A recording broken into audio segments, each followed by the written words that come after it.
Hello, everybody. Welcome back to another episode of Finding That Next Gear. Super pumped today. I've got Dan Eilish. Dan, thanks for joining. Thank you. It's a pleasure. Yeah, well, so the purpose of my podcast is we talk to high growth entrepreneurs, walk through, how they took a company from inception and ideation to growth, scale, and sometimes exit.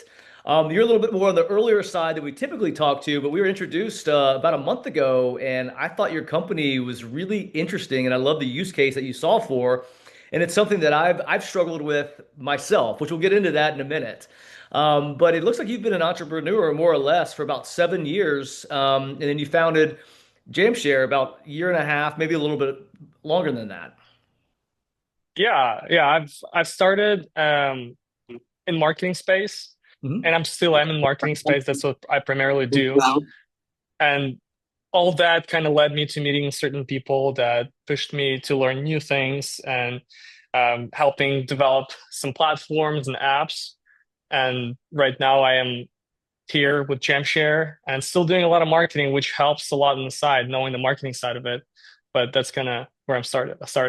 Yeah, no, I feel like marketing is a superpower. It's one where I started my entrepreneurial journey with like more of a sales focus, but I've realized that the further I've got into it, that I wish I knew marketing before sales, right? Because it's such a broad and vast discipline, and it's pretty tough to learn on the fly. Something I'm struggling with, to be honest with you. But so been an entrepreneur better part of 7 years or so, and why'd you become an entrepreneur? Did you always kind of have that pull and that push, or did you fall into it? The way that a lot actually do. Well, 9 to 5 sucks, you know? Yeah. There's if Oh, you well said. and but honestly, it depends on your personality, on your drive. So like some people are fine working 9 to 5 and they don't want to worry about anything because being an entrepreneur, which I don't normally call myself that because I feel like there's a lot to learn and grow, but some people are fine with not worry about problems and not hustling, and they're just for them to be happy, they're fine with that. They want to spend more time doing things, maybe like hobbies or family, which is not wrong at all. Like I'm all in for that.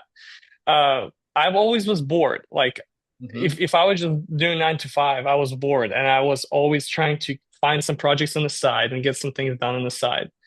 And finding something to work on, even if you don't know if it's going to succeed, was always interesting. Like it was something new, something that I could bring to the world and maybe can help people. Or my first thing that I started was like a marketing agency. Like it was so interesting to find new clients that do something that I've never heard about or knew about.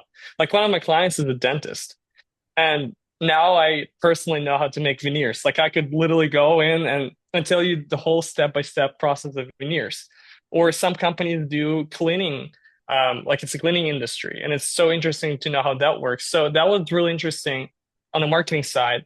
And then when like I said, I met some of my friends who introduced me to tech world, where I've learned like totally industries that I've never heard about, and learning something new. Like building something new is means learning something new, and I feel like as long as you learn something new, you grow. That's a super interesting point, and I agree. I mean, one of the reasons that I kind of moved into the space myself was variety. I found that I get bored when I'm doing the same thing over and over and over.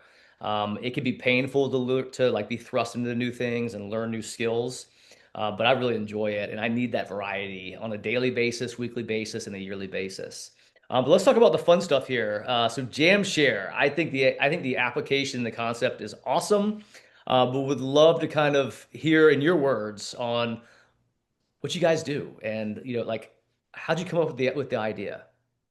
Yeah. So the way it started, let me bring you an example. Okay. So we have me and we have my mom. My mom lives out of town, and she comes in town and says, "Hey, let's meet," right? And I would send her Google Maps link to a place where we're gonna meet, and she uses Apple Maps, and she's not really tech savvy, right? So she opens Google Maps and it opens for her in the browser, and she can figure out how to use it, right? And then I have to like either send her the address so she can copy the address and paste it in Apple Maps, so she can get to the place. And then there's another problem. I have same taste in music as the rest of my friends, but we have different music apps. So I use Spotify, my other friend uses Apple Music, and my other friend uses YouTube Music. I still use And Pandora every time and you Spotify, use Pandora, YouTube, all of them. Yeah. yeah, we're actually adding Pandora next in the next few weeks. But so if I send a song to a group thread, and let's say there are 10 people in that group thread, 60% of people will not listen to it, not because they don't want to listen to it. They're not going to listen to it because they can't, because they use a different app. Of course, they can find the song by artist name and the song name, but nobody's doing that. People are lazy nowadays. So that's the kind of like a problem that everybody's having every day. Every day you send a location, there's a high chance that somebody's using a different app. You send a song, there's a high chance that somebody's using a different music app. So in 2024, my two really good friends and I were traveling to different music festivals all around the world. It kind of 2024 was our travel year, and two of them actually came up with an idea, and they're like, we were sending songs to each other, and like I said, we used all different apps, and it was the pain, and they were like, this should not be that hard. We should like create something that solves this problem. Right. So they told me about it, and it was a great idea, but I felt like it could be bigger. Like Mhm. it could be way bigger than just sending list of links that people click on. So like, if we build a web page where it takes people and it shows all the icons, we can monetize it. We can advertise things and we can maybe get people to download our app. So it went from there, and really quickly our team grew. Like from them to me, and then we added a developer, and then we added some more marketing people. I think at this point it's 9 of us. Um, it just really quickly grew into something bigger, and we're like, okay, so it came up with music, right? And we're like, we can also add maps to it because maps has the same problem. People have different maps apps, so we added maps apps, and like, okay, let's add history to it. Let's add history of shares. Let's add favorites. How Mhm. about we do playlist sharing and stuff like that? So it really quickly became something bigger than just one thing, which is always exciting. And that was the most exciting part for me about it. I was like, okay, so it's a really cool concept. We can get people through solving the pain, but we can add so much more to it, so much more value that people can get from it. And the best thing is like we're not. I mean, obviously everybody's motivated by making money, but all of us were really motivated by first we were like, we're gonna make it work for us. We're gonna make something that solves our problem, and then we're gonna give it to the world and see if people are gonna enjoy it. So at the beginning of this year in January, the same two friends and I we went to a groove cruise. It's a cruise for EDM music lovers. It's kind of like same like imagine a rave on the boat. So we went to a groove cruise and we launched it and we started telling people about it. Yeah. Like we printed stickers, we got merch, we just were working around. People were asking what it is. Wow. And seeing how people's faces lit up Yeah. about the idea, like we would explain them idea, and they were like, "Whoa! Like I have this problem all the time. Like my friends and I using different apps, and some people use apps that we've never even heard about. Yeah. It's their main apps like Spotify, YouTube Music, and Apple Music, but there's so many apps that we're gonna add because people actually use them for different kind of quality of music, for different content, but they have to always go find it when they send it to their friends can't listen to it. Yeah. So we were building it, the first version we are building, I think, for around 6 months.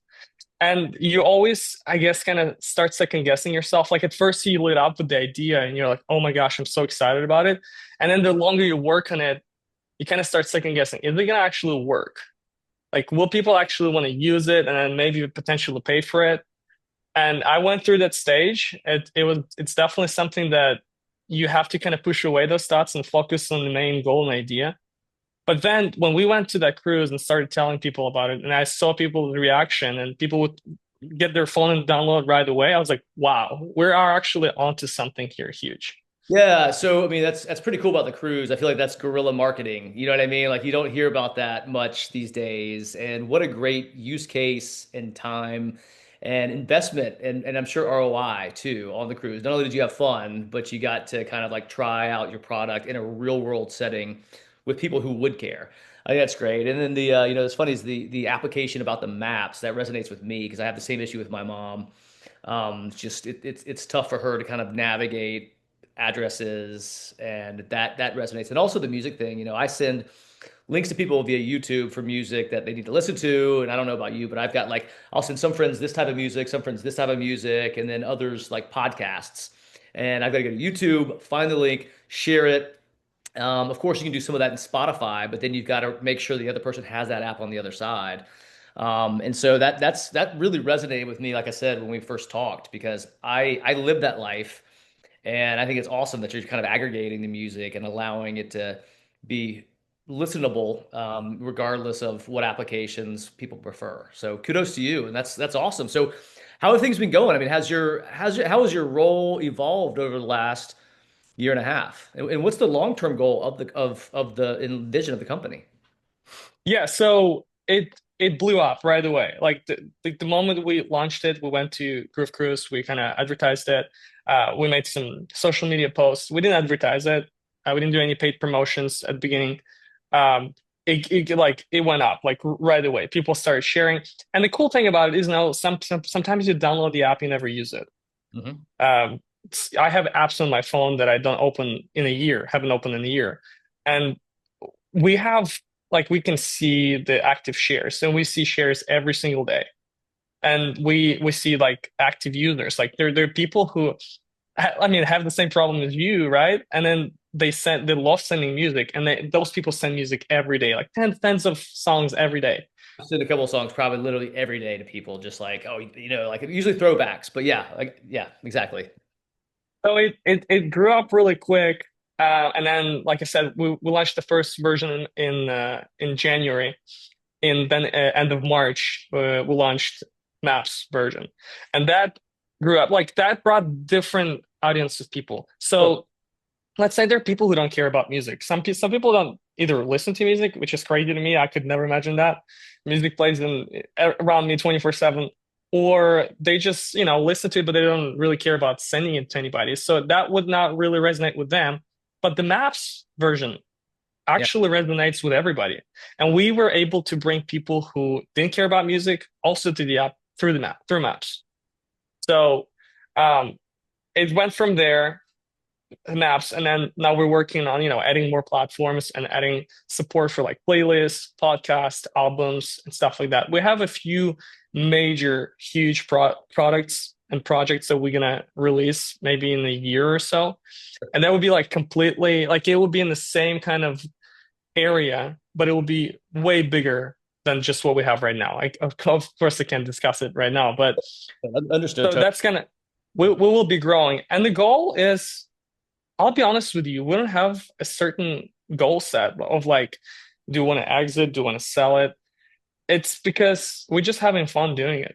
It's Yeah. so much fun to create. And like every time I tell somebody about the app, like I can see how people react to like, wow, this is so cool. How this has never been created before, you Yeah. know? We have 5-star rating on App Store, and like all the comments and reviews are basically saying like, how has this never been Yeah. created before? This is so awesome, you know? So I mean, obviously everybody wants to have on their portfolio, like, hey, I created and exited the company, and like, or I mean, we definitely want to grow it. Like, we don't have in mind, like, okay, are we going to sell it or are we going to exit it? Maybe, who knows, right? But we definitely want to grow it, and we would definitely want to make it like a big thing that everybody knows and everybody's using to kind of unite people through music and places sharing.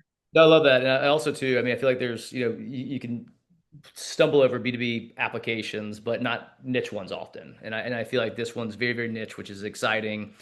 And it also kind of can add to that viral component because you know who you're going to resonate with and who you're not going to resonate with. But you kind of alluded to this at the outset of the call. But what was really that defining moment for starting the company? Like when did it click? Like I have something here, or this is a real need that I'm following, that I'm fixing, versus just hey, it's a cool idea in theory. Okay, yeah. So from the very beginning, when my friends told me about the idea, I was like immediately clicked for me because I have this problem all the time. So, and I'm talking about me personally, then I'll kind of go into how it clicked for everybody else. Um, I even when I have sent songs to my family thread, I did what you did. I would go to YouTube, find the song, and send it to a family thread because everybody can listen to songs on YouTube, even though they have to listen to ads, right? And my parents don't have any kind of apps, so I would do that way. The moment it really clicked for us is when we started building it, and I was at some kind of event, and I was talking to somebody who turned out to be an investor, and I he kind of told me what he's doing, and he's like, "What are you doing?" So I said, "Well, we're building this thing." He's like, "Well, tell me more." So I told him more, and he was like, he got excited really quick. He said, "Well, can you add title to it?" I said, "Yeah, we actually gonna add title to it." He said, "Okay, can we jump on the call and discuss more so I can like, see maybe potential invest?" I was like, "Well, sure, we're kind of not really looking for investors at the moment. We're at the building stage, but yeah, sure, let's do it." So we jumped on the call, and he kind of went through his questions of how it works and how what's it going to be in the future. And he really got excited and he wanted to invest. And then my two co-founders were like, "You know what? I think we're sitting on something so big here that we don't realize ourselves that we might want to just pause and, think through it, and then maybe we'll decide." So we didn't get any investment that time. We were like, okay, you know what? It's too early. Our value is going to be way bigger when we have two thousands of users, like thousands of users, right? So we didn't do it, but that was the moment where we're like, okay, we're sitting on something great here, and we don't want to just give away pieces without growing more. So how long did it take from ideation to build to your very first subscriber? So we started at the end of August 2024, and we launched beta on I think December. Wow. The beta was just closed beta for some friends and family. But of course, some people were asking like, "Hey, can I get on beta? Can I get on beta? I really want to try it." And then I think in December we launched waitlist, and waitlist also got filled up really quick. And then on January we released the actual version. We went public with it, and then it got like all like most of our waitlist went into it, and then like we started getting users right away. Do you think the crew being on the cruise and promoting it and kind of in the manner in which you did that kind of help with the It definitely helped. I will say that I'll say this.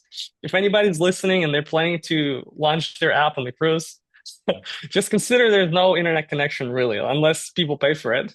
So right? people can't really open their phone and download it, which we had happen. Like people would download because some people had internet connection, right?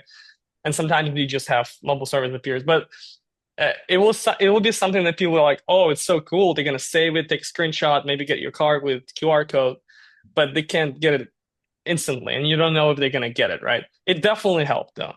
It definitely helped because it was a place where people went to listen to music, and it's like people who listen to music actively and share music. So it was the perfect target audience. So, if you could go back a year and a half from now, and give yourself some advice, what advice would that be in regards to starting a company, launching a company? I mean, what things would you have done differently? And I'm sure there's a few here and there, and a couple of lessons learned along the way. Yeah, there's for sure a few things. I would come up with the better roadmap, which honestly I don't think our roadmap was bad or anything like that.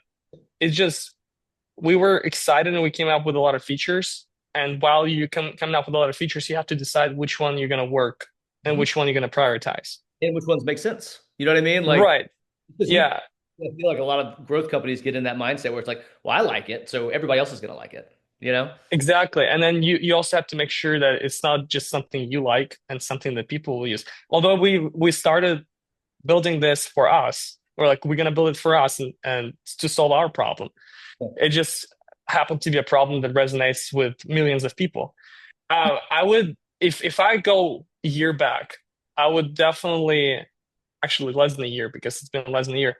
If I would go to the beginning, I would definitely come up with a set of features and roadmap just for the next year, not for 5 years ahead, and focus on that and building just the things that basically building the MVP, and don't try to build anything else. Um, but honestly, we haven't done any kind of mistakes. Like we Yeah. haven't done anything wrong I mean, for now, I hope we're not going to do anything in the future that is wrong. But so far, it's been great. I would just the only thing I would change is like the roadmap, make a better roadmap. Yeah, but also, I mean, I know one of your co-founders have had on my show before. I mean, he's technical, right? So I think that could be a superpower as well within a founding team. Like, I'm non-technical, and I've got a marketplace, and I'm guilty of a lot of horrific mistakes as a result. And so I'm sure, having somebody with a technical background can help keep you a little grounded and kind of tighten scope a little bit. 100%. I'll tell you more. So he's technical, and another co-founder, she's actually a woman, Hmm. and she's more technical than both of us put Okay. together. She's amazing, and having both of them being technical and not just technical, they're both built and exited companies, so they have that experience that I would not get otherwise anywhere else. Having them advising and telling things that like I said, internship, it's all about learning. As long as you learn, you grow. You stop learning, you stop growing. So having them advising me on things gave me so much experience that I would never have gotten anywhere else. And I'm very thankful to them for that. And most of the time they would like say, okay, well, you have to figure it out on your own. Go ahead, figure it out. If you can at the end, we'll help you, but try to figure out it. So they didn't just give me a script that I followed. I had to learn things on my own, figure out things. But I knew that if I can't figure something out, they will always have my back, you know? That That's definitely helped. Yeah, so I think you kind of just answered this question, but what do you feel the number one trait of entrepreneurs is for like those that succeed versus those that don't? I'll be honest, I can't answer that question. Like I haven't been around long enough to kind of know where. I mean, I can say what I think, but I We can't say based on my experience. The learning component, right? I mean, I think that's a big one, right? If you're not interested in learning, you're not willing to learn, then that could be quite challenging. True, and I will say what I think. Also, I think it's the consistency. Yeah. You just have to be consistent in anything you do in life, not just internship, but just like if as long as you're consistent, you will succeed. Like your company may not make money first few years, but as long as you're consistent and you consistently building things and you're evolving and you're creating new things and you try to figure out how to make it work, you'll get there, You got to, right? right? That's part of it. Exactly. Well, Dan, thanks for the time. I mean, so anything else on the horizon that you can share? I know you guys are pretty heads down right now with build, and you've got some other initiatives you're working on. But anything else worth sharing that maybe we didn't cover on the podcast that you feel others could benefit from knowing about you, maybe, or about Jamshare? I'll also cover this because it's something that you mentioned and I thought about that it kind of helped us move Jamshare forward. So you said it helped that they were technical, like my co-founders were technical. It also helped a lot that I'm coming from a marketing background. If you build something B2B, marketing is important, but it's not necessarily a sexy marketing, right?